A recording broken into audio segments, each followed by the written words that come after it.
On today's episode of Beyond the Frequency, I talked to TruthSeekah and Arien from the TruthSeekah and Arien podcast. Before we start the show, do me a favor and show your support. If you're on YouTube, like and subscribe my video, share it with somebody that you know, one person, that's all I'm asking. And if you see me on Rumble, like, subscribe to that as well. If you're on Spotify and you're listening to me, those 5 stars go a long way. I appreciate all of you continuing to show your love by supporting me in this journey.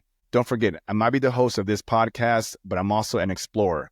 And all of you are coming with me on this journey to find out what's really out there, what's beyond the frequency.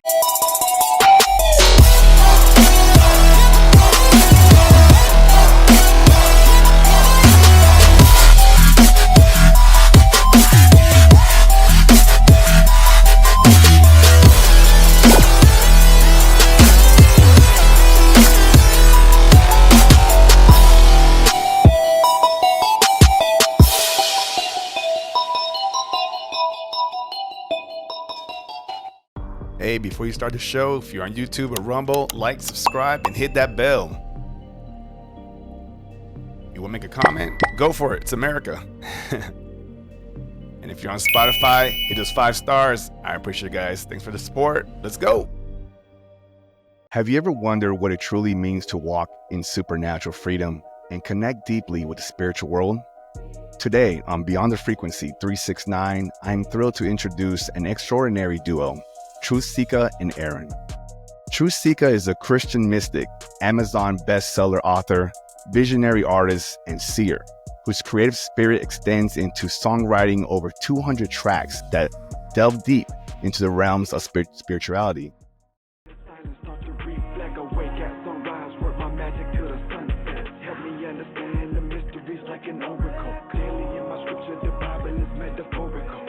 His path has encompassed research and first-hand experiences in the occult, paranormal, Christianity, UFOlogy, and the spirit realm, leading to profound mystical encounters with God, angels, spirits, and other supernatural beings.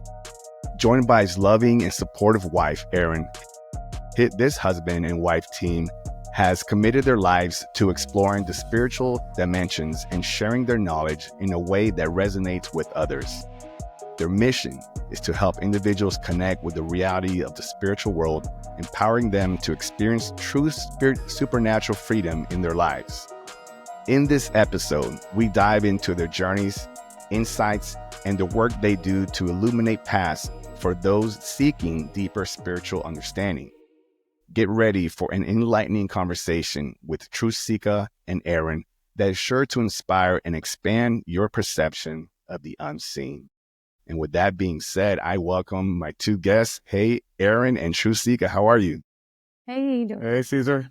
Doing good, brother. Thanks for having us. Awesome. I appreciate you guys coming on to my podcast. I am very excited. I've been following you guys for a little while now. You guys just kind of popped up on my feed. And what I love about that concept is that divine intervention, right? There's a reason why you guys just showed up. I'm in the process. I've been walking my path for a few years now, but as I delve more into my research into the ancient knowledge, the esoteric information, and things like that, things just kind of happen. And you guys happened, and I immediately knew I gotta talk to them.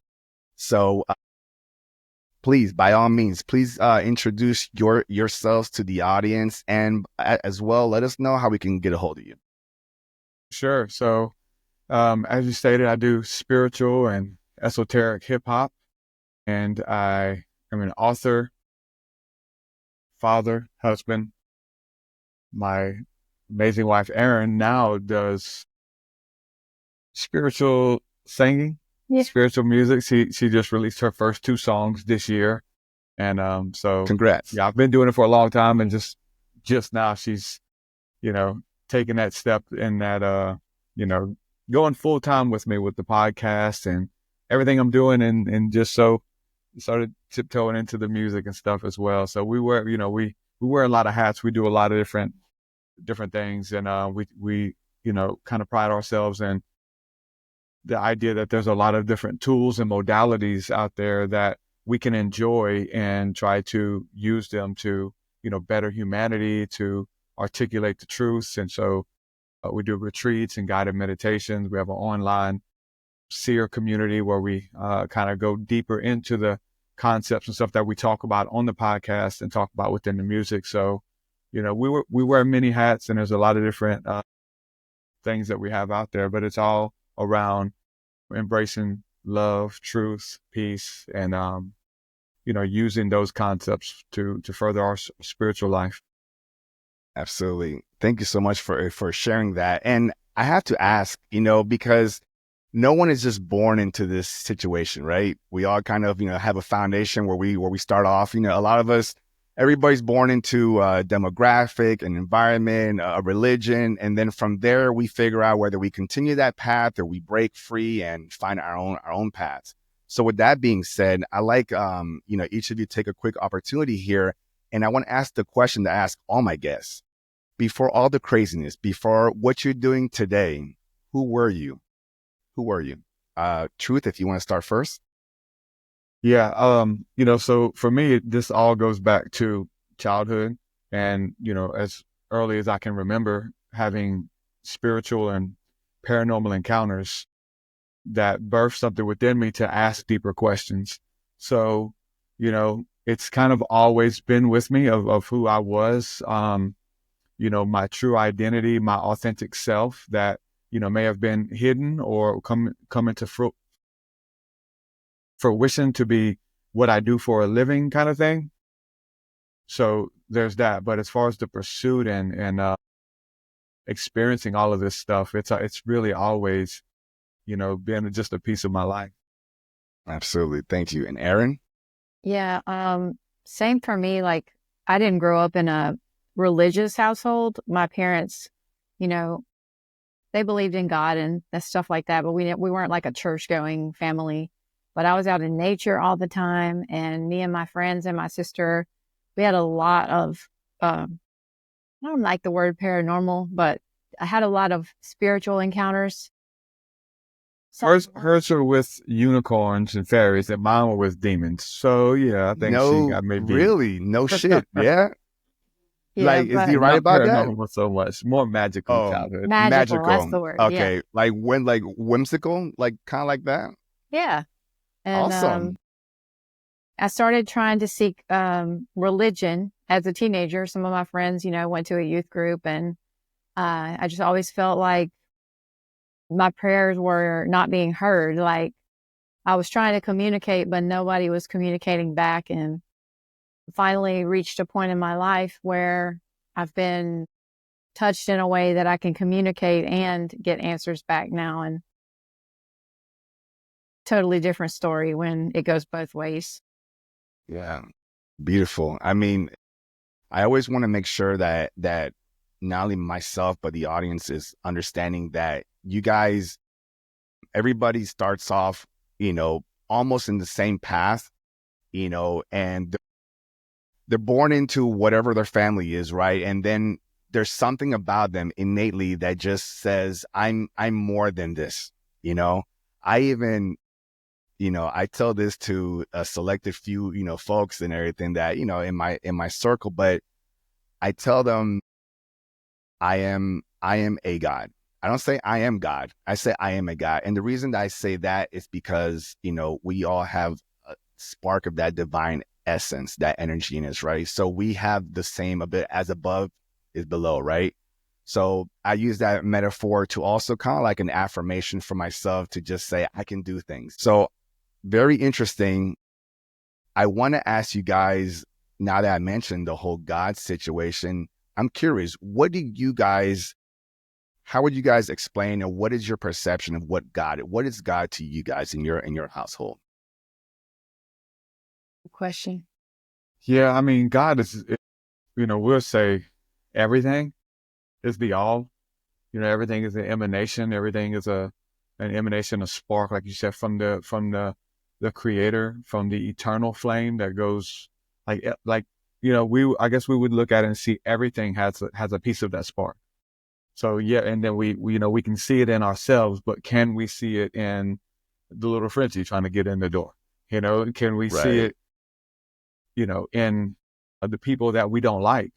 Can we see it in the people that, our televisions and media has told us that they're our enemies? Can we see God and beauty in them? And so, our tradition coming from Christianity tells us that, God sees beauty in us and sees something good in us. So what a great service to be able to pay that forward and be the God that sees beauty in everything and everyone. So that's who God is for us. It's a good place to start. Yeah. And do you feel the same way, Arien? I mean, I'm assuming that you do, or do you have a little bit of a different perception? Or... No, I do. We both have been in a place recently too where we honor the divine father and mother, like the masculine and feminine aspects of God, because coming from Christianity, we often get stuck in the mindset that he is just a man. Like you picture, the pictures and the conditioning, it's like this old man with a white beard and white hair that lives in the sky. And it totally does a disservice to what God really is, like the essence, like you're talking about, that spark that's in all things, because that spark is what connects us and what makes us unified as brothers and sisters, and not just the human beings, but the plants and the rocks and the trees and all of it. Yeah. It's a beautiful dance to be a part of. Yeah. Well said, Arien. Well said. It's that divine spark. And in truth, you mentioned that you try to see also that God essence or that beauty even in people that you don't like. And that's a hard thing to do for a lot of people. If source, which is what I refer to, right? If source, is all knowing and loving and compassionate and at its highest frequency, right? Joy, passion, love, sympathy, then you're also imitating that as well here in this third density. And it's a beautiful thing that you guys are contributing that on your platform and just trying to be the best, the best versions of yourselves that you possibly can be. I want to ask from what I followed on your socials, it seems that a lot of your knowledge is from the Bible, biblical.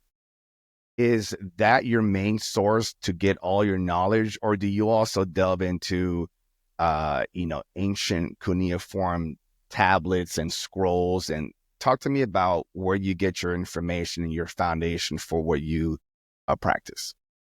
Yeah. So the Bible is like my main Rubik's Cube that I'm unpacking and unfolding and trying to figure out.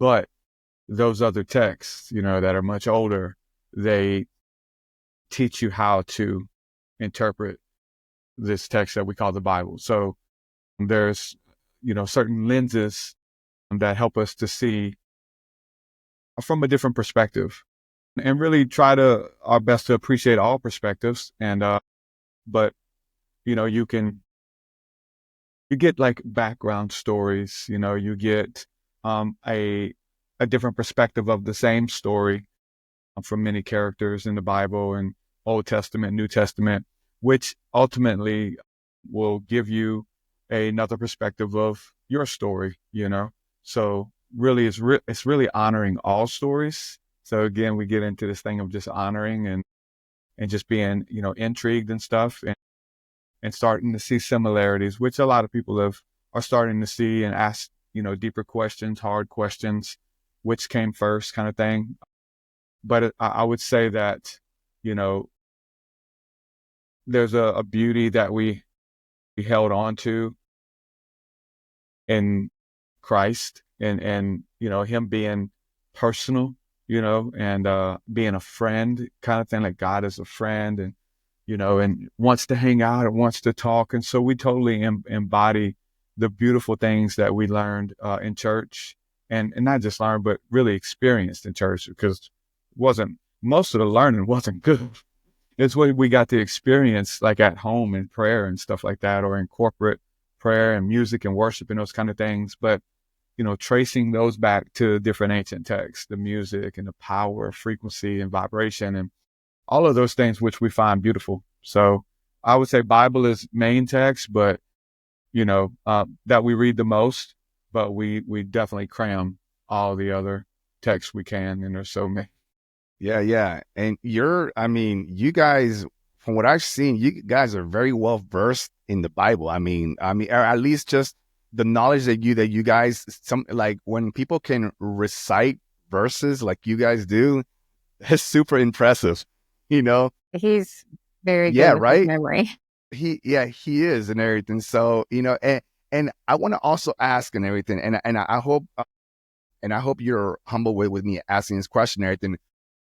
Your visual look, is that influenced by I don't know, is that just influenced because of music, scripture, like, because sometimes people wear on the outside how they feel on the inside. So can you explain your look, which is awesome, by the way? I just want to see where you got that from. Yes, thank you. Probably a little bit of everything, just influenced by everything that you mentioned. There's the listening to certain bands and stuff coming up, and like seeing the hairstyle, the dreads or whatever, kind of being led to that. But then finding out there's a spiritual connection to the hair, and how it's like an extension of our nervous system, and then going back to those ancient texts and finding that those guys had, long hair and dreads even kind of thing. So there's definitely a very, spiritual connection there as well. But even aesthetic, I think it looks pretty cool. I'm sure she agrees too. Oh yeah. Yeah.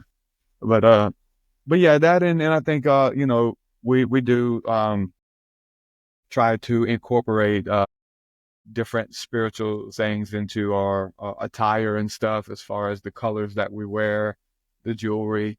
Yeah, the tattoos. Yeah, all tattoos are spiritual vibration. Yeah, look, same here. I got, the Eye of Horus, and I got what's mine? Anubis. Oh, cool. Yes. Oh, I love it. I got the pyramids. I got stuff all over, and I got things all over and everything. So I love it. I love when people. Yeah. I know what it is. Yeah, exactly. Mine are all plants and animals and crystals. Yeah. Unicorns maybe too. Yeah, look. Oh, very cool. Yeah, absolutely.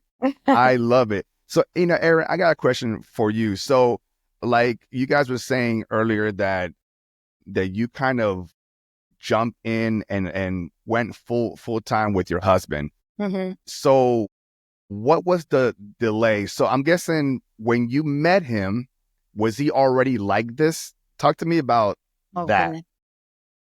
So we've been together, actually on the 5th was 26 years ago that we started dating. Congrats. We didn't really go out on dates. You just called it like going steady or whatever. Right. So 26 years we've been together. Yeah. We've been through hell and high water. And heaven. And heaven. And hell. Again. Cycles and cycles. And it's been a beautiful journey together. But no, we started with just regular jobs when we got out of high school and got married and came to Christ, because before that things were really bad. But once we came to Christ and we started like wanting to get a job and a home and things like that, we just started regular jobs and then progressed to, it was honestly like a divine intervention, because his job was so steady and so secure for our family, because we had a daughter too. Like, she's an adult now, but at the time she was little, and it was very secure. You guys don't look that old to have an adult. Thank you. I'm flattered. Yeah. Well, okay, Arien, I won't ask you, but Truth, how old are you? 40. Hey, man, you look 40, man. All right, cool. You look like a Greek god and everything stuff. So, with the whole hair and the, all right, fair enough. So yeah, that's awesome. You guys have an adult child. And, Arien, you mentioned that you guys, there was some tough times. Was it tough times, meaning you guys finding your way in the world, or was it just internal, like just family problems? No, it was just having that inner desire and that inner knowing that you're meant for something more, and then working a really crappy dead-end job, 40-hour job, and it being so secure and providing for the family and not seeing a way out of it, that he actually got laid off from his job and was like fretting over it. But it's so cool because all 6 months before that, God had kind of been nudging both of us, like, you need to up your side hustle. Something's coming. Yeah. So it was had been podcasting for a couple of years before that and kind of getting serious. Okay. But, we actually thought in the spirit that something was going to happen to her job. Yeah. So we're like, okay, let's just, kind of position ourselves. If something does happen, we'll be okay, financially. And it was me that got let go, which didn't see it coming, Yeah. But I came home, distraught, and it's like, I got fired, man. I got let go, but I have been really seeking God and asking hard questions and crying about, this thing in me that, like, man, I meant for more, but do I need to give it up? Because I'm getting older and it's a pipe dream. Do I need to, pay attention on the job more? I got fired, I don't want to be at this job though. Right. I don't want to be at any of the jobs, and I'm getting close to, I was 33 when this happened. And, anyway, Wow, I get 33. home. I'm sorry. I didn't cut you off, but 33. We know that's right. Okay, continue, because that was cool that you mentioned that. All right, go for it. For sure. My ministry started at 33. Wow. So I get home and I tell her, and she looks at me and she can tell I'm defeated and you don't want to say it. And she just like, okay, I guess this is a sign for, let's try to, go full time doing your thing. You've been working your butt off, putting in work and doing it, and let's try it. And so, okay, sure, let's do it. And then, so that was in 2017, I was doing the podcast and had Patreon and did music and stuff. And then, nowhere did the side hustle money, look like it was gonna, transition, but there was a cushion of 6 months that I was able to get unemployment from getting let off, let go from work. So I was like, okay, there's a little bit of cushion to work even harder. And this idea of, well, I'm working a job that I hate, driving a truck or whatever. It's like, and the idea was, what if I had 40 hours to put towards my dream a week? What if I can podcast for 40 hours of one week? Like, what can I get accomplished? What if I can rap and write music for 40 hours? Like, it's like a pipe dream. What if? But it was like, no, like, that'd be cool. And then, God just, when we was ready, when we learned everything we were supposed to learn and ready to take that next step, it happened in perfect time. And I would have never left my job. It would never, financially been feasible to be, it's transition, but to have her in my corner, believing in me and seeing it. Love it. Man, spiritual freedom, like you guys say. Spiritual freedom. That's amazing. So you basically, all that energy that you were giving to, to other people and the company, right? You took that back and reinvested it. What a beautiful thing. You reinvested that energy back into yourself, and you're benefiting from it, and that's where, I'm hoping that in the next couple of years, everybody understands that, like, everybody is so skilled. There's people that, you guys heard the term NPCs, right? All right, there's so many NPCs out there. And for those of you that don't know, it's non-playable characters like in the video games, and they just move and navigate through this third density by their program, ones and zeros, right? So those are the ones that are like, no, I'm okay with what I'm doing. I don't want a promotion. I don't want to move to a different place. I just want to keep doing what I'm doing. Hey, fine, have at it, But there's people that are stuck in that confusion, and they need people like us to say, hey, you have potential. When you guys worked at your job on site, how rare was it for a boss to come by and tap you on the shoulder and say, hey, you're doing a good job? It's pretty rare, right? Yeah. And we know the power that has over us when someone just tells you for 1 second out of an 8-hour day, take 1 second and say, hey, I appreciate you. you get re-energized and you're back and you're producing at 40% extra and things like that. So I see that so many people now going to the whole concept of people praying, right? And, I want you guys to also talk to me about that. But, I understand the power of the U inverse. Okay. Not the universe, but the U inverse, right? So people are waiting for somebody to save them. Help me with this. This is why people go to the government. Help us. I need this, or I can't do that, or yada, yada. Or they're praying and they're saying, well, how come no one's answering my prayers? No one's listening to me, because people don't realize that you are a piece of that divine energy that you're praying to, And I want to ask you guys, when it comes to prayer, I understand that when you pray, it's like casting a spell, in a sense, right? You're hoping for an outcome, right? Just like, you're saying, I hope you want to bend reality to your will, which is right. Exactly. Thank you. And I think some people just don't know how to pray, and they're casting the wrong spell, because as you guys know, cymatic frequencies, that's a powerful thing, So can you tell me, how do you guys pray, whether it's through meditation, or I guess you guys don't go to a church, but how do you pray? And what are some things that you guys say for people out there that are listening that don't know how to pray, don't know the right things to say?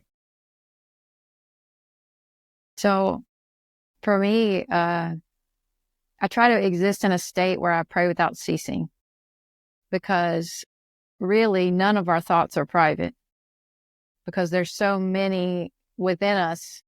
It's us, but it's also our ancestors. It's also God. It's also Christ. It's also love. None of your thoughts are private anyway. So I try to live my life where my thought process is a constant prayer, where I'm very careful what I think about, and especially careful about what I say, because like you were saying earlier, we are all gods. We have that divine creation ability, and we're warned about it many times in the Bible and other texts as well, that, you reap what you sow. And so, but I constantly feel the presence of the divine, and I just try to, it may make me sound like a crazy person, but I'm constantly in conversation, with my surroundings and with the divine and with my dog and with my husband. And I just try to make everything, be aware that everything's a prayer. Yeah. And especially with voting too. We've been using this terminology for a while though, we think that the prayer is like you go to church and you say the prayer, or you lift up your hands and say the prayer, when it's like you've been praying the whole time. You've been voting. Like, okay, I'm going to cast my vote. It's like, no, you've been voting your whole life.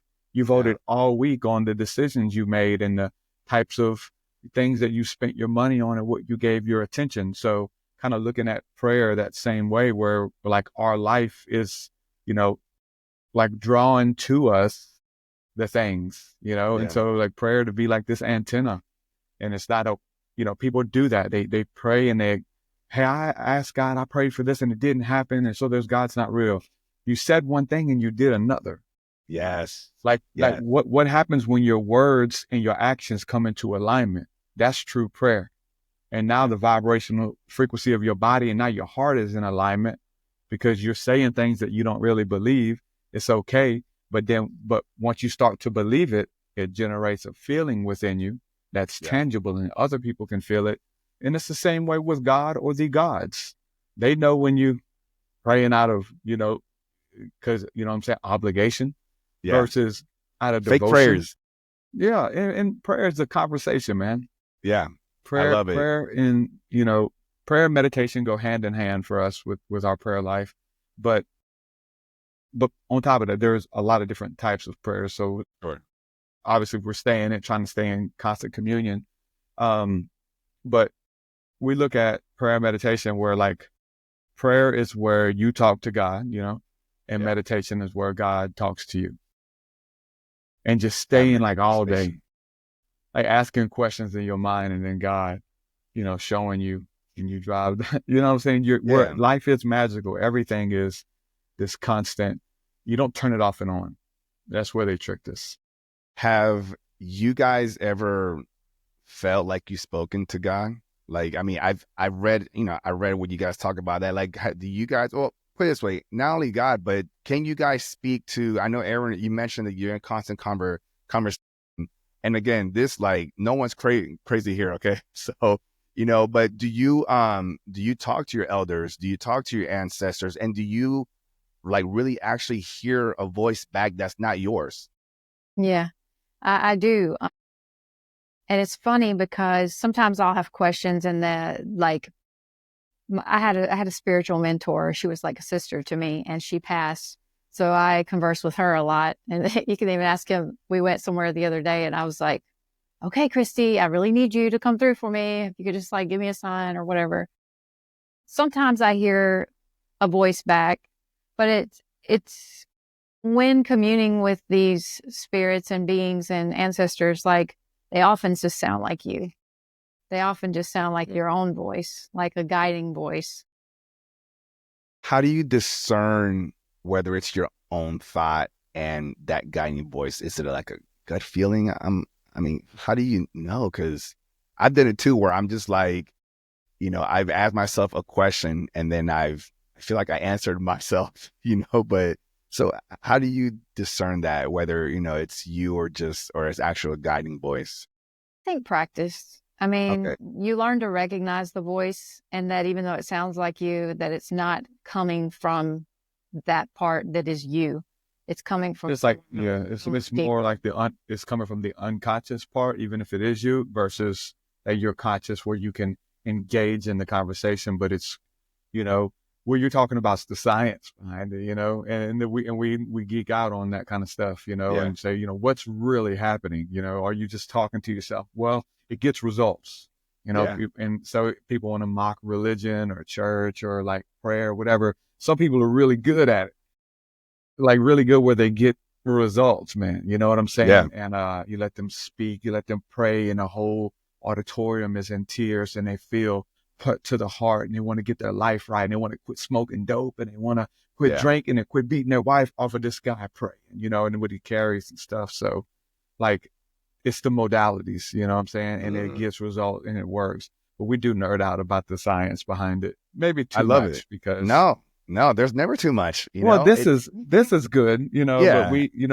it's not for everybody. You know what I'm saying? Not for everybody. When you have like a public platform, there's a lot of people who don't care about that stuff and they really want, and it's both for us too, though. Like we want the drama of it, and we want the simplicity and we want the mystery too. We want to nerd out. Am I talking to myself to get results? Is this, me from the future in a higher position, certain way to do it? Are we really channeling? Like what's going on? So talking to as many, psychics and mediums and pastors and you name it under the sun over the years on my podcast, like, you start noticing so many similarities that you would think that these people are reading off of the same script, but they come from schools of thought that they don't know, they weren't trained in your philosophy, but everything's coming out. It's the same. So it's like this bigger song and dance of these revolving, modalities or characters or whatever that everybody, engaging with in one shape or form, Yeah. Do you guys, when you do your podcast and when you talk to a group of people, I know you guys, I think you guys do retreats and things like that. Is it therapeutic for you guys as well? Totally. Yeah. No. Do you feel like if you don't get the knowledge that you're gaining and the experiences that you're gaining, if you don't get that out of your system and just kind of voice out, say, hey, world, hear me, do you think that would drive you crazy? That's why we're doing this with you. There you go. There you go. I was doing something else before. Yeah. This is what I wanted we do, to make man. sure that it's just not me by myself in this, because once I'm done with this, I got a door back here. I go back to my family and they don't want to hear this. Yeah. So but you're good. You got your fix. Yeah, I got my fix. Exactly. You mentioned that throughout your years with your podcast, and you've talked to, psychics, mediums, channelers, and things like that. And you said that a lot of them pretty much speak on the same thing, the same knowledge. Do a lot of them that you've interviewed, do they also research, or do they only base their information off of their experiences? You have a mixture of both.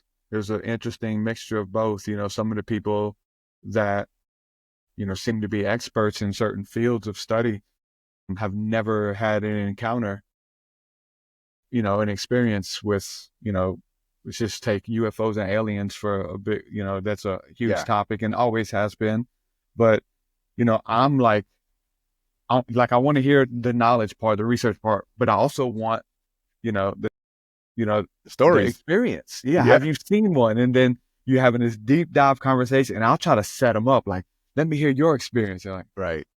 Never had it. I was like, what are you talking about? So there's a disconnect there sometimes for me, but also vice versa. There's people, who have the experience, and, there is no knowledge. So there's a deep appreciation for people who are, in both worlds, if you will. Yeah. Some of them do the research, and some of them just say, I don't want to do research because I don't want to taint what I experience. I don't want that kind of influence it. And I totally respect that. I like to talk to those folks because I'm like, you're talking about something that you have no idea about. It's like going to there's so many indigenous tribes, like for example, in South Malaysia, there's the Dogon tribe. Have you guys heard of them by chance? Yeah. Or yeah. They don't have technology like us, and when you go to them and you ask them, how do you know about our solar system, our creation, where the planets are, what colors they are, the distance, how do you know all that? And they simply tell you the Palladians, and you're like, wow, and then so many different cultures out there, separated by water and things like that. They all say the same thing, and they're so like, they're not lying, and that makes you ask the question. So when you come back to the Western society, you're like, these guys know a whole lot more and can actually fill in the gaps a lot better than you guys can. I actually had one experience where I ended up stopped going to church because I asked a question. Yeah. And this was just a regular Christian church. It wasn't no like Jehovah's Witness. You can't ask questions. Yeah. I asked a question and I was pulled off to the side. like I was at some concert and the bodyguard, I was pulled off to the side and said, you can't disturb. I'm like, disturb? I'm part of the community. I'm asking a question. So stuff like that, really kind of throws you off and everything. I want to ask you guys regarding experiences. We just talked about that. Have you guys had experiences from, I don't know, near death or astral body projections, or just been visited by, beings? Do you guys have anything that you guys can share with me? Looking at me. Yeah, I have too many. Give me even the most boringest one. Truth is still a lot more than the regular person has experienced. There's a key there that we really like, is that the most boring ones are really the best ones, because there's usually, it's the boring ones are hidden and they're closer to us, it seems like, Talk to me. Yeah.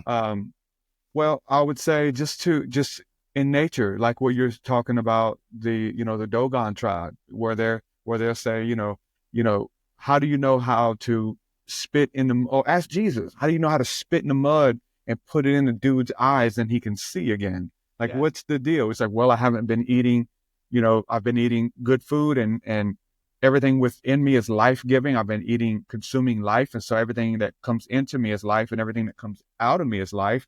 So this is it was that simple. There's spiritual science, right? So that they're I like that word. Connected spiritual science. I'm sorry, but I've never heard that word. Spiritual science. Why did I just learn that word or that phrase today? Awesome. Thank you. Spiritual science, they call it the holy science. Okay.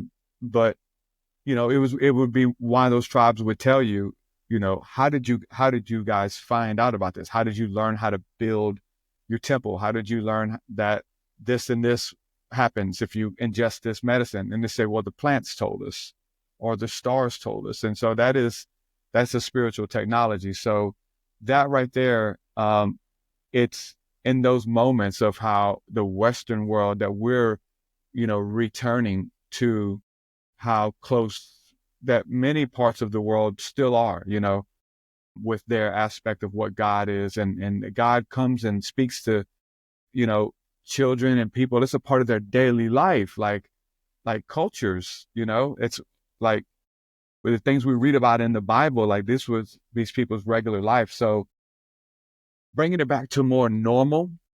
And so you would have to look at the things that are in your everyday life.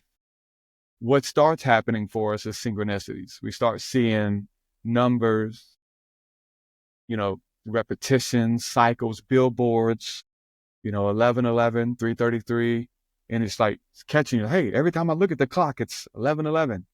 Every time I look at the clock. And this is how it starts for many people. But the key is that clock has been 11:11 twice a day your whole life.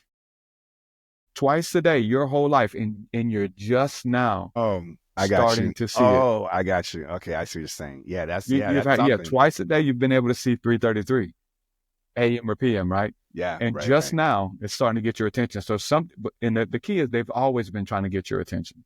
Yeah, but you're just now waking up and starting to see the signs and repetitions. So once you start waking up and start seeing everything, we got grandiose stories, like super crazy out of this world stuff. But you have to look at the small mundane experiences as grandiose, is what I'm saying.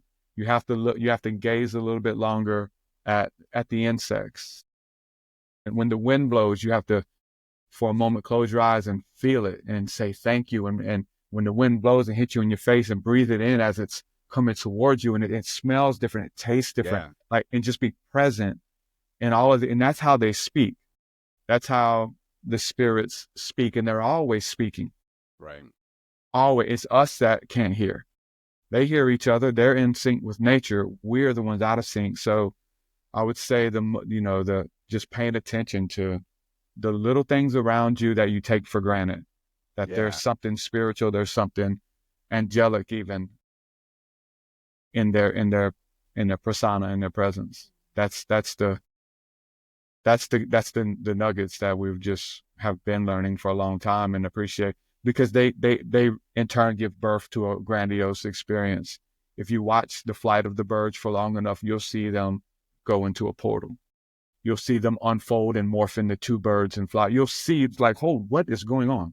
What's happening? Wow. And so it's the thing. You're saying that based off of you've had experience and the books. Interesting. Both. Okay, so I'm still a student. I'm an experiencer, but like, hold on. What did I just really see that? Or did I want to see that? Like, what's going on? So we go back to the books, and then you start the ancient books. And you start understanding how the spiritual science works, and there's people before you, it's like, tell you you're okay. Like what we do with people listening, we'll find books on, saints and mystics who were in communion with the birds, and the birds showed them an aspect of, the angels that are over them and things like that. So that's the big thing that we carry, is just to, tell people to just start to honor everything. And to be present. Like, our daily lives are so crazy in this Western world. Like, everything is so mixed up, and we're so distant from nature and are distant from our authentic self, because we fit into a box at work or with certain friends. Like, even mannerisms and the way you talk might be different around one group of friends versus another one. Yeah. That I think that so many people have angelic encounter in their dreams, and they don't even remember their dreams anymore. Right. But there is a practice that I started, which is I listened to one of his podcasts with a guest he had a long time ago. Yeah. Lainey Dolphin. Okay. She's a dream interpretation lady. Ooh, and she had a lot of good techniques. And one of them was to keep a notepad right beside the bed, and then Yes. If you wake up at 4 a.m. and you had this Yeah. profound dream or a word came to you or a phrase, to just write it down immediately. And Man, you can't guys move. are just you guys are awesome. You guys are like just checking off all my boxes here. Hey, So, dude, she's amazing at it, and it works. It does. Yeah. It works. so what? And So all this when stuff. you write it down, Arien, you're writing it down so you don't obviously forget it, and then you come back to it and like meditate on it. Is that what it is, or like? Yeah. Like, Okay. sometimes I'll get a word. And so I'll write the word down. And then the next day when I get up, I'll start looking at the word and the etymology and what it means and where it is in the Bible. And because the Bible is like our foundation, that's where we usually go first. Yeah, yeah. And like even one word is so amazing. We did a podcast about meditation. And so I started doing word study on meditation. And the word meditation means contemplation. And the word contemplation comes from the word, I think it's templis, which if you look up the word templis, it means a place where you can go to perform an augury. And an augury is where you go to watch the patterns of the birds to get messages. There's a breakdown sub-level of each word. My God. Oh, yeah. We love it. I'm loving it. We spent days. It's incredible. It is insane. Where would I mean, is it a simple Google? Like, where do I go to like get? Yeah, Google. There's a website, and just words that mean things, words that are present in your life and words that mean something to you. Just go to a site. It's called etymologyonline.com. Boy, it's a great place to start, and you'll start seeing, the meanings of these compound words or whatever. And they're fun, man. When you find some that are just amazing epiphanies. And so what happens is the magic returns to you of this word we've been taking for granted that everybody uses. And it's like, that word used to be magical, and so now it is magical because you honored it and you remembered it. And so it imparts something to you. In the Bible, God is called the Word. It is called the Word, the Logos, the Word of God. Like they try to say the Bible is the Word and Jesus is the Word that it became a person. Well, everything goes back to the words and the vibration. And the original meanings. And they've been lost to, many of us that, and what you said, there's spells and. Yeah, casting spells. That's why they call it spelling, right? Exactly. So she's. We nerd out. Yeah, I'm nerding out right now. I'm trying to stay cool right now. But this is blowing my mind because I love words, and like I already, from my research, I understand that the English language is the weakest language in mankind, right? We understand that. A lot of folks are like, what are you talking about? But do your own research.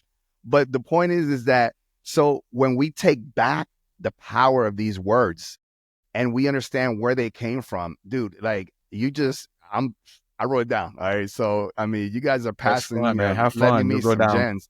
Yeah. That is so cool, man. Whew. All right. Well, that's pretty cool.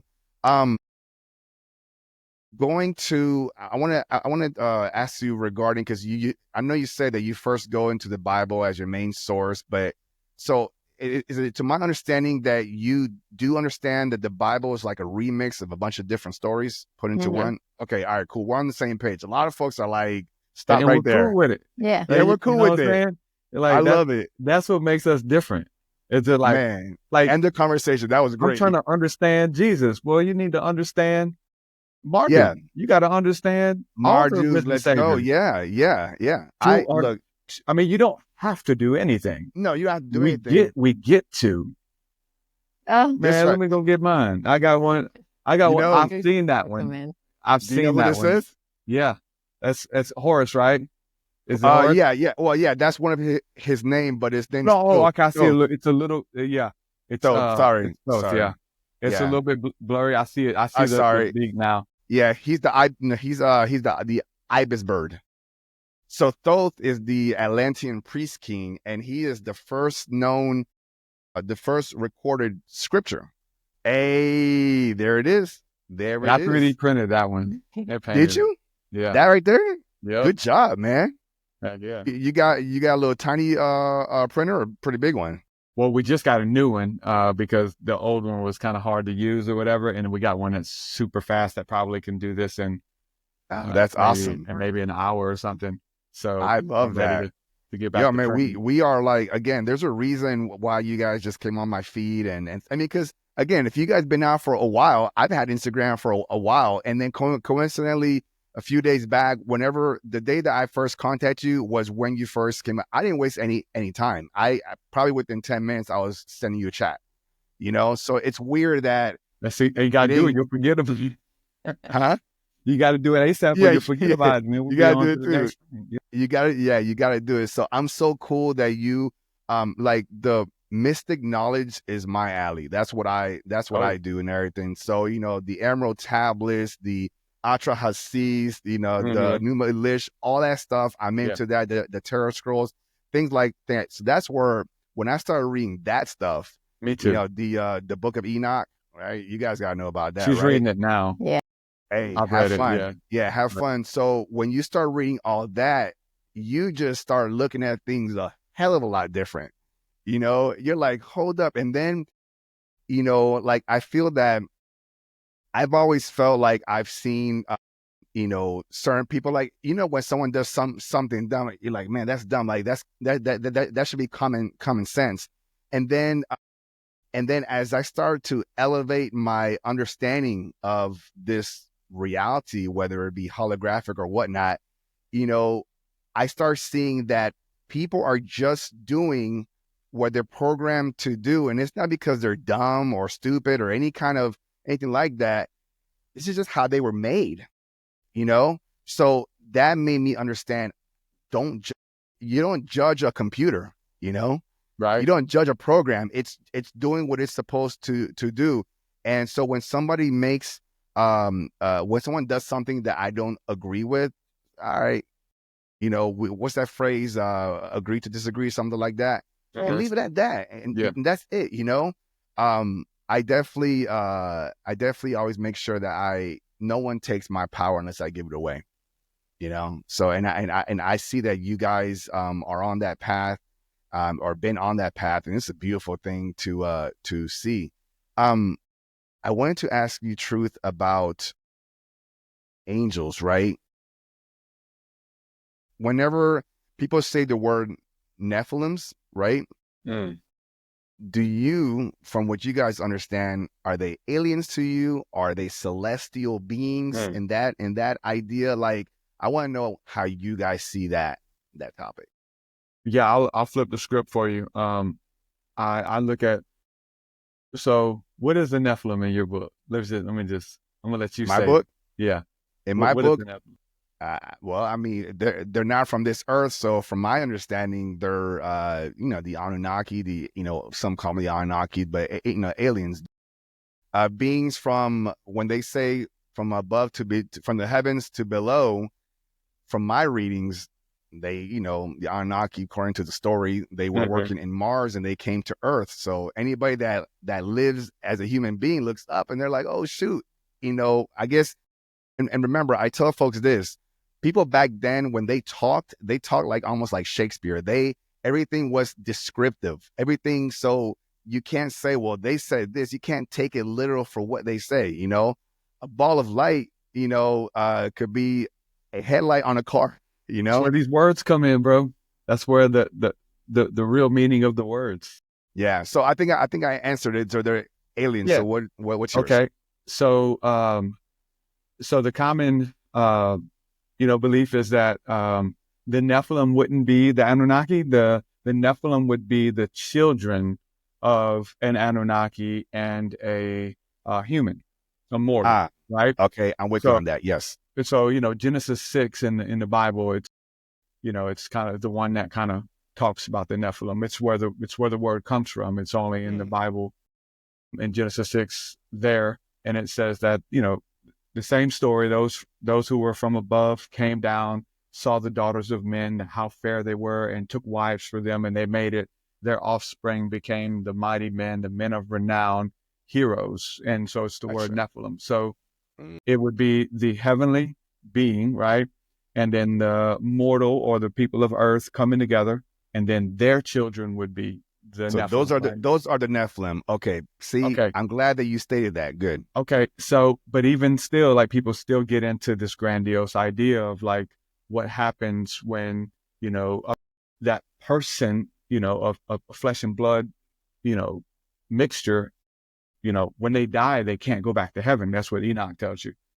Yep. That because they are stuck and they're not mortal and there's something in between, right? There's this mixture. And so they're the spirits of the Nephilim. And so they'll, haunt people on the earth and kind of things like that. Truth. Was Gilgamesh a Nephilim? 2/3. Yeah. He's a Nephilim. That's why. And, okay. Damn. That makes sense. That's why by he was definition, trying to find immortality. What are we all trying? So you said, and the Bible says, that we have a little bit of a spark within us. That we are mortals who have this divine spark that mixed within our DNA. So what I'm bringing to the table, which you don't hear this, is that we are the Nephilim. That we are mixed between that which was from heaven and that which is here on earth. Here. I mean, that makes sense. Yeah. Yeah. It totally makes sense when you really understand the text and you're not like married to one. Right. Because you got to understand we're from, we talk to a lot of Christians and stuff. So that's scary to say that we are, humans are the Nephilim, because in their mind, Nephilim is bad guy. It's like, hold on, Nephilim, you're not bad though. Yeah. And you're not good either. Right. So we live in duality. We live in duality and everything. So we got to choose. Yeah. We can do some bad stuff, man. All of us. But we can also, if we choose to, and we lean and we learn and we forgive and love and expand our heart, we can do some really amazing, beautiful things and help people and things like that. So for me, what are the Nephilim? I think that by definition we are. Yeah, man. And when he says definition, that's because he did his research, ladies and gentlemen. he did his research and it makes sense. I wonder, so when listen, those guys in the Bible, they say we're living 900 years. How many mortals do you know live 900, 600, 400, 300? That's what I'm saying. Come on, man. Those aren't regular people you're reading about. No, and they're not. If for those of you that are familiar with the Sumerian kings list, that basically told the kingship of all of these, pharaohs and gods and everything. Some of them reigning and ruling for 16,000 years, some for 2,000, whatever, but definitely more than 80 years, or so, and they actually didn't reincarnate, they incarnated. See, reincarnate, for those of you that don't understand that, reincarnate means that you come back in the same body. But when you incarnate, that means that your consciousness goes into a new body, but you yourself continue to live, you bring that knowledge, things like that. This is why I think a lot of these celebrities in Hollywood are incarnating and continuously over and over, all these photos and memes that you see of certain celebrities that are like, dang, this person looks like somebody. I'm trying to find who I look like. That's what I'm trying to find. Where's mine? Who was that? Well, hey, I'm gonna tell you this truth. I don't get offended, but when I first saw you, I thought you were like Jesus from the picture. Right? You got that Jesus look, because you have there was a photo with some light behind you and stuff. I was like, this is awesome and everything, but I knew it wasn't. But I did find out. Let me see if you guys know this. I was trying to find out, okay, this depiction of Yeshua or Jesus, which, by the way, guys, it's actually Zeus, but they just, called him Jesus after a while. But there was a pope back then. His son was a king, and I believe his name was like Cesar Borgia or something like that. Yeah. And which is, I don't like that name. I know. So I mean, I was like, oh man, when I saw, I was like, go figure it had be my name, maybe because I was looking for it. But anyways, point is that back then propaganda, they didn't have internet or flyers or anything like that. So basically, how they propaganda was paintings and everything, right? So the Pope gave the permission for the painters that would go around and depict stuff to say change whoever you're worshiping, change it to my son's face. you know, this Cesar Borgia and everything stuff. So all the paintings, all the pictures, and they say when you guys pray, you pray to that face. And that happened like you know, I don't know, somewhere between 300 to 900, you know, AD or whatever. But the point is that no one has ever questioned where this photo came from. Now, if you look at the Sinai Bible in Africa or Nigeria, I believe, he don't look nothing like that. He's actually black, you know, because don't forget, a lot of the Egyptians were black, you know, or black complected or whatever the case is. But the point is that when you guys dive in and do the research, you will be enlightened. You'll be like, that's interesting.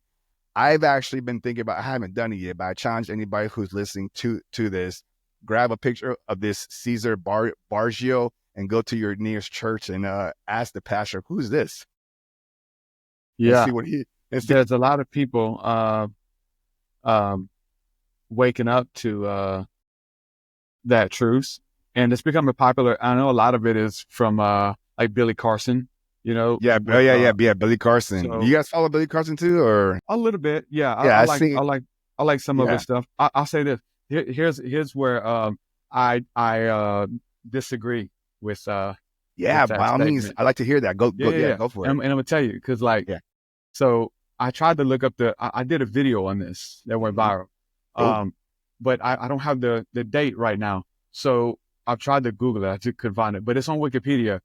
So this is what you got to do to like easily disprove that myth, because it's the first thing that like when you hear that as a Christian, you're like, oh man, this is, you know, what I believe is a lie, and they got us praying to a murderer. You know, that's what they tell you, because Cesar Borgia is a murderer, and he raped his sister. Like, he was a bad dude, and he's like, y'all are praying to, he's the Antichrist. You know what I'm saying? This is the guy who posed for the image that we all have in our homes and churches. And I have you know, a image behind me. I'm cool with all the images.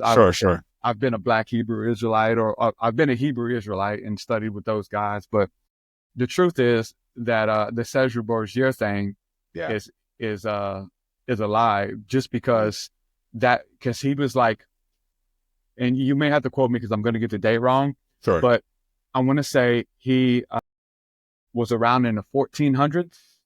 Okay. And the earliest depiction of Jesus was in like 300 AD. Or like 30. So there's a 1,000-year gap when this guy died, 1,000 years in between this claim. So when these, you know, Billy Carson and stuff, when you say, well, anybody, you say it with such confidence and can show, you know, imagery and stuff like that, it can really mess with you. But when you're a student, you're like, hold on, because it messed with me at first. I'm like, let me dig. And I'm like, hold on, when did he? And then so there's a YouTube series where they make ancient calendars and maps and family trees of the gods of the Sumerian Anunnaki. Got like the genealogy. It's a really cool site, but they did one dating the earliest pictures of Jesus, like going back to the earliest ones. And not most of them, a bunch of them show, you know, the same image or whatever. Other ones show a different, you know, short hair, Jesus, no beard, like more of a Greek look, but like the Coptic Jesus, more of a magician. So, but I would say that's, so you believe that's a total debunk. This Cesar Borgia, which I got a date here, it says 1475 to 1507. Yeah. So that would mean that you can't predate that, right? Yeah, like 1400s. The first. So if you now Google what's the earliest image of Jesus, and you'll see that it's in Coptic text and icons that they had that were found in the Middle East. And so well, I'm not saying Jesus looked like that either, but I'm saying that this straw man, I see what you're saying. Is influencing and as a matter of facting so many people with malice is why. That's what so I don't think Jesus looked like that. Like, you know what I'm saying? Yeah. But it's when when you're sharing the knowledge, the biggest part of it is why. Why are you sharing that Why are you knowledge? making this video? Yeah. And because there's something in you. Do you Yeah. want to teach? Is this a beautiful epiphany? Or are you taking a jab at religion? Are you taking a jab at Christians? Are you taking a jab at gullible people who will believe anything? Yes. Like, Yes. so there's a deeper There's a conversation motive. for There's a me in there. motive. Yeah. No, well, first of all, to tell you, it's, I saw it says, in Syria, dated down to 235, about 235. And so that's 1,200 years, you Okay, know, yeah. like after, Yeah. Yeah. even No, if it was 1 year before, you know what yeah. I'm saying? Like these images started popping up. So that did happen, but that's not the original that That's everybody not the original one. thinks. That's not the Yeah. first one and everything. That's And then somebody people like that, they stop there and they're just like, this is it. yeah. Billy Carson said it. Yeah, for real. You know, that's it. I went down that path years ago with the Black Hebrew Israelites who were Yeah. saying, you know, Jesus is Black, and they were teaching this back in, for me, 2009. Yeah. And so we're having these questions and doing these discussions and all of this and teaching it and stuff. And And did you ever find who, or, you know, let's call him Yeshua, I guess, right? Right? Do you agree that was his name? yeah, Yeshua? yeah, Okay. yeah, So Yeshua, did you yeah, ever yeah. find out, was there an actual photo, so to speak? I mean, I just can't. I think Aaron said it earlier. Yeah. Yeah. Aaron said it not earlier, supposed to something be. about that. Yeah, I don't, Yeah. you There know, is they no try like to say, face. yeah, and now they use the shroud of Turin. They're like, we have Oh, one. yeah. Of a Yeah. photocopy of his, you know, is a negative, Yeah.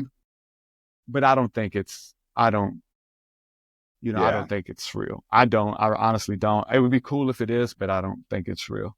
I think Oh, man. we're trying to grasp when you know the power of these stories and myths and much older, you know, than Jesus, you know. Yeah. Yeah. But yeah, to put a color and to put a face, and which, you know, I'm of the opinion that we need every color Yeshua, but you Mm. have to be open. It can't be the only one. It's kind of like the same feeling that I had when I saw, you know, a Black Santa Claus and got offended. Right.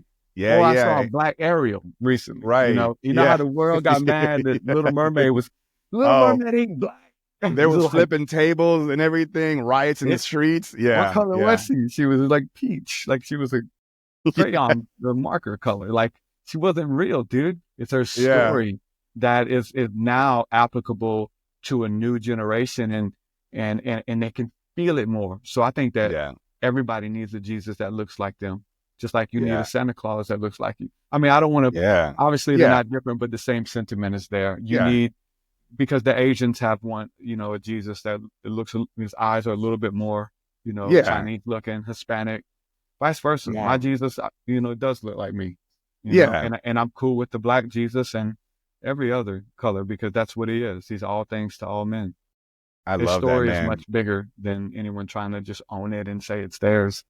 Especially Yeah. when you go into those texts, bro, you find out that, you know, they got the Sumerian Jesus, you know, and Sumerian Yeah. Noah. Yeah. And there's a lot of these Elohims that were, you know, acting like they were gods. Look, if three of us went to a planet and we saw some lesser beings, whatever the case is, and we see that they're worshiping us and following us, I mean, our human nature, in a sense, is going to be like, I kind of want to rule this a little bit, you know. I want to make these, you know, these things into my image and things like that. So, you know, it kind of makes you question these extraterrestrials, or these, you know, these beings that are not from Earth and everything. You know, when they say when the scripture, when the Bible says, you know, that we were made in His image, were we made in their image? You know, because from what I read, and these gods were divided throughout, you know, Mesopotamia and everything. They all ruled certain areas, and when they created these humans, just, you know, genetically and whatnot, but they made them to look like them. So if you and Aaron ruled a certain area, your people are going to look like you. And that's kind of like when you brand a cattle. These are my people, you know? So I was like, damn, you know, I mean, slaves. I grew up playing NBA Live. Me too. NBA Live. So I'm kind of Yeah. dating it. You know, NBA Live 95 was the first Yeah. one. And it Yeah. had, you know, basketball games. We played them for the Nintendo, but Live 95 had the feature where you can create your own basketball character. And so I would create my character to look like me and put them in the game and let them play. Man, as above is below. From the macro to the micro. The same thing. It's gonna We're keep doing the happening. same thing. Whenever you create, even like when you were a kid, even 6 years old, you were doing an art project. You create little toys that look kind of like you, right? Your little, you know, whatever you're doing, we're always creating. You know, when we create, like for example, I know you guys heard of the game The Sims. You know, Sims 5 is coming out. I'm waiting for it. They're gonna put in AI in it. So guess what? These digital characters are gonna come to life, and they're gonna ask themselves what we ask ourselves: who are we? Who created us? When we turn on the computer, that's the Big Bang right there. Now, have you seen the people who do the videos and they like get off on it, telling AI that they're in a simulation and I saw you're not that. real? Like, it's really strange because like people get off on it. And this was the Billy Carson telling the Christians, you know what I'm saying? Like, your God's not real and you were created by evil aliens or something, you know? Like how that's do you feel? crazy. And like you break them though. So the Anunnaki talk about like you don't wake them up before the appointed time. Like you gotta make sure that they come into enlightenment and wake up on their own and start seeing the synchronicities themselves. Right. You grab them and shake them and say, "You're an NPC. Wake up." You don't just do that. That's a shock. Imagine if even a fourth dimensional being came to us just like that, we would explode. Yeah. We can't perceive it yet, you know? Yeah. Aaron, I'm going to ask you this. So do you think we live in a holographic matrix? Or do you even believe, do you entertain that at all? Yes or no? Sure. Yeah. You do? How do you, I don't know. I can't definitively say, but I would say it feels possible. Yeah. Infinite possibilities, right? Mm-hmm. You know, dimensions go vertical and horizontal is parallel worlds and everything. So I'm actually just getting into quantum jumping. Have you guys heard of that? Yeah, so I'm looking at trying to figure how that goes and everything. I'm trying everything out just to see where it takes me, you know, downloading and that's why I'm talking to all these channelers and things like that. People from the Galactic Federations and, you know, all that stuff. It's just interesting because, like I've said in many episodes, I've said that we all want to see the big picture, but before we see the big picture, we got to see the little puzzles. And so by talking to you guys are part of that puzzle. And as I talk to you guys and you guys talk to your people and people that you learn, we can then start looking back and say, okay, here's what it really looks like. You know, now we can connect the dots. This is a beautiful thing. What we're doing here, conversation. I mean, you said you were dating yourself, Truth, but like, what happened to the old days where we just go outside and just talk to people? Just have a conversation, right? Like, that's how we learn things. Oh, hey, you know, Billy told me this, or Joe told me that, or Susan said this. Now it's like, you know what I saw on TikTok? You know what I saw on Insta? Like, social media is our mom and dad now. You know, it's an amazing thing. So look, I can go on forever with you guys, and I do value your time. I want to go ahead and get into my last 3 questions to wrap these up, and then you guys answer them however way that you feel it. Since there's 2 of you and everything, if both of you can answer it your own way, unless you both agree, right? So let's try this out. All right, so Truth, I'll have you answer here first if you don't mind. All right, if you could send a message to humanity that everyone would hear, what would it be? You are loved. You are okay just the way you are. And that I love you. God loves you. Everything is love. Lean into it. Yeah, there's nothing greater than that. All right, fair enough. I like it. All right, second question. What is one mystery of the universe that you wish that you could solve? Let me know if I need to read these again. I may have to think about this one. Okay. I'm What gonna, color was Jesus? What color was Jesus? We thought we figured it out. we thought we figured it TruthSeekah told out. us we didn't. I mean, there's just so many things in the universe that you could just, be like, all right, I'll solve that, done. But usually it's more of like, what is it that really like, that you really feel passionate about that you can just solve? Yeah. So, do you still want to think about that, or? I think that's just too hard. I don't even know if we could ever answer that because I feel like we are, it's what we do for a living. You know what I'm saying? Try to figure out the universe and figure it out. But if you could solve it in a snap, like you're like solve something in your perspective, this is not right. Whatever this is, if you could solve that and turn it around in a snap, what would that be? How about that? I would want to. I don't know that I would reverse it because I don't know the why, but I would want to know why good people die and leave so early and in terrible ways sometimes. And the wicked seem to live to keep on, to age. continue. Wow, dang, great question. Maybe they figured it out and they get to escape quicker. Yeah. So I don't know that I would reverse it, but I would want to know why. I know. Maybe they have the cheat codes. Yeah. Yeah. Yeah. Right. Ooh. Yeah, that was good, Aaron. That was good. When you had us kind of frozen for a second. That's a good one. Yeah. All right. Yeah. Yeah. What about you? Yeah. No, I would. I mean, I guess I can't answer it because it's too analytical. Because it's like, why? I was like, the first idea is to alleviate suffering, like no more suffering. But how else do we learn? Like that's how this realm. I believe there's a place we're going. We always heard about heaven, and this place where there is no suffering. I do believe that there's a place where there is no racism, there is no, hunger, there's no, all of the negative, nasty stuff stays here, and this is like a sifting place. So to eliminate that, which I would love to, it would. I think it may mess up too much. I think we suffer and so much comes from it. So I don't even know how to answer it. No, I think you did it just fine, Truth. I mean, we have to have that duality factor, right?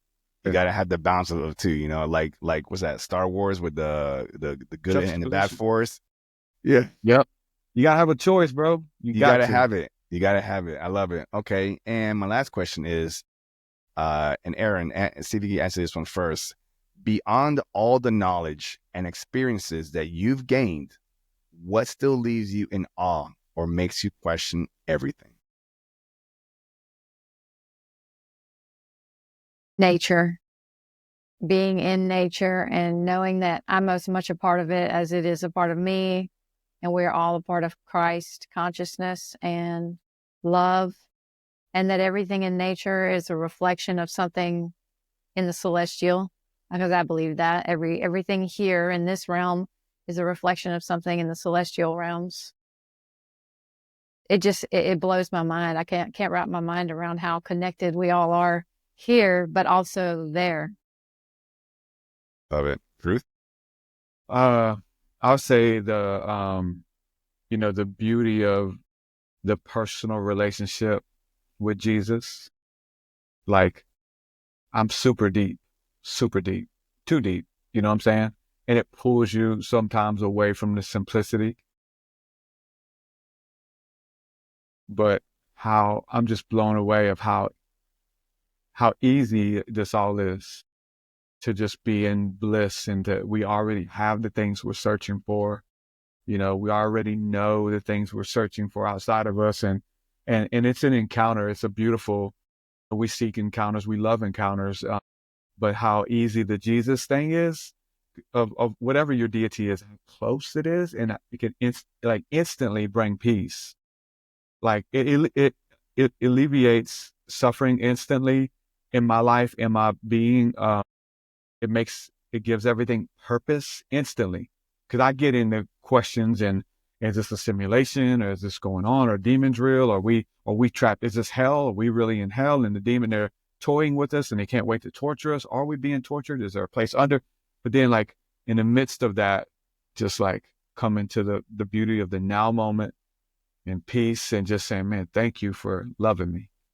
And it's like just being at one and everything being okay. Yeah. Instantly. I don't know. It brings tears to my. Yeah. So Yeah. good. I love that. Everybody has somewhat of a similar answer, but at the end, it's about just love, you know, unity, this whole awakening journey that we're all on. We're just trying to, if you talk to, I was in the military, by the way, I was in the Air Force. And as I traveled, I realized that everybody wants the same thing. I've met some cool people. I know you guys have met cool people and everything, you know, and they all want the same thing. And you're like, why are we fighting? You know, everybody believes in a creator. Everyone is pushing to whatever that religion is. Everyone, there's some good in every religion. Everybody wants to be the best version of themselves. Everybody wants love. Everybody wants peace. Everybody wants, you know, unity. So then you ask, like, why are we fighting? You know, why are we saying that this is right and you're wrong? Who's telling you that, you know? And I don't know how that would be what I would snap and just fix. We want to point the finger at somebody who's to blame. Stop pointing the finger. Yeah. You know, it's crazy. And the last thing that I would say in this is, you know, now that we just finished this whole election stuff, you know, everybody was voting, you know, for who's going to save them. And that goes back to what I mentioned about earlier. Stop doing that. Like, save yourself, you know, save yourself. The president, you know, as we all know, if we all know the voting system and how the politics works and everything, they really have no power in your state. Let's just be real about that. They don't have power in your state. Right. So, you know, like if you're out there in the ghetto or in the slums or a trailer park or whatever it is that you feel like is bad, you know, like get out of it. Just walk out, close the door of that, you know, shack and go to the next county and say, hey, you know, look for the wanted sign, for, you know, and get your job. Like, save yourself. Stop waiting and say, how come they don't come in here and clean things up? Because they're not.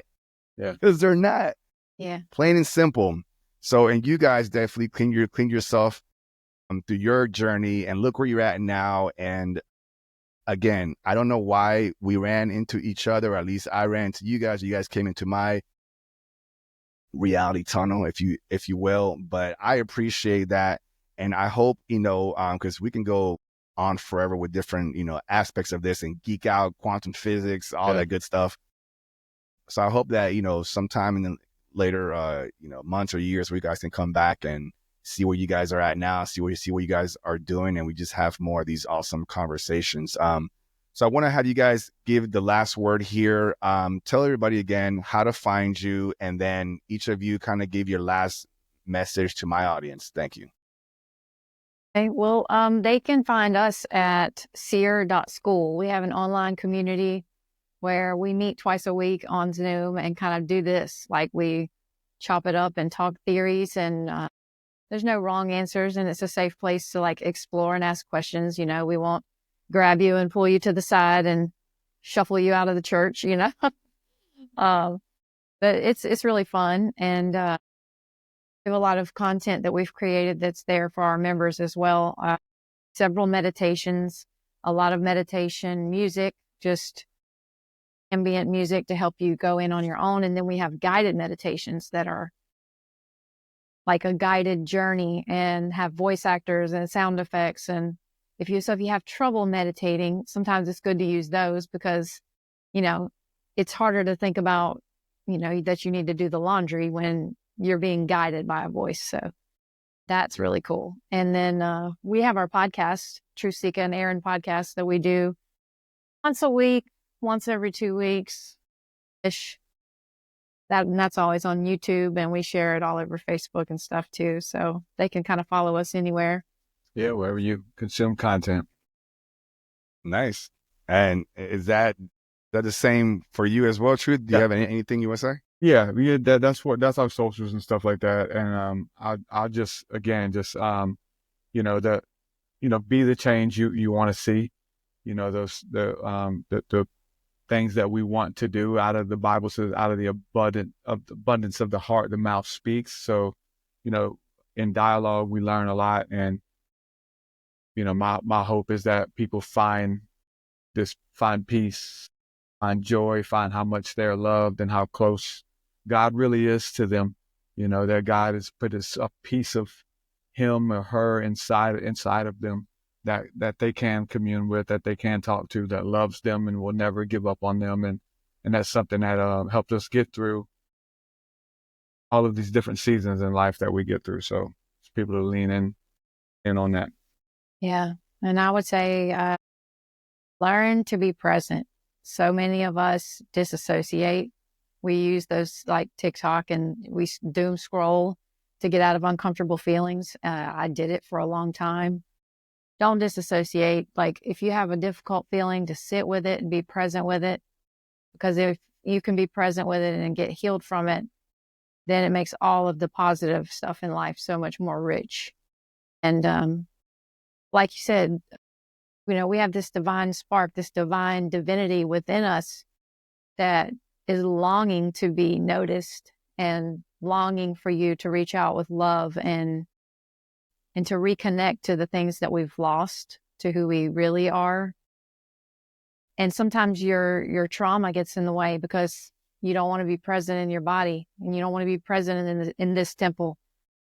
But I would just say to learn to be present and explore it and heal it through whatever modalities you need and make that connection, because without it, like I was lost. I would say we're lost without it.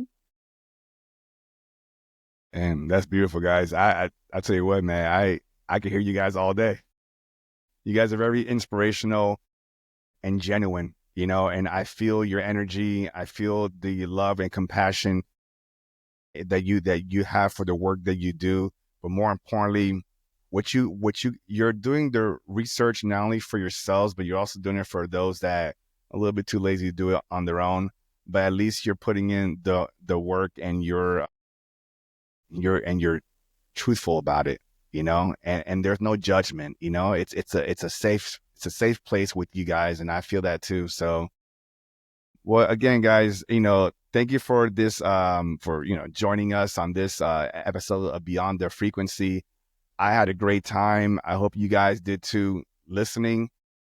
Hopefully you took away something, while you were driving or doing some work, or I don't know, cutting paper, something, but hopefully you guys took away something from this conversation. Definitely, reach out to, TruthSeekah and Arien, on their websites and see what content that they have, the meditation and some of their mystery schools, so to speak, right? Because you guys teach things. So definitely take opportunity and dive into all of that. Do your own research. And as I tell you guys every time, continue to question, push what you currently know, and keep moving forward beyond the frequency.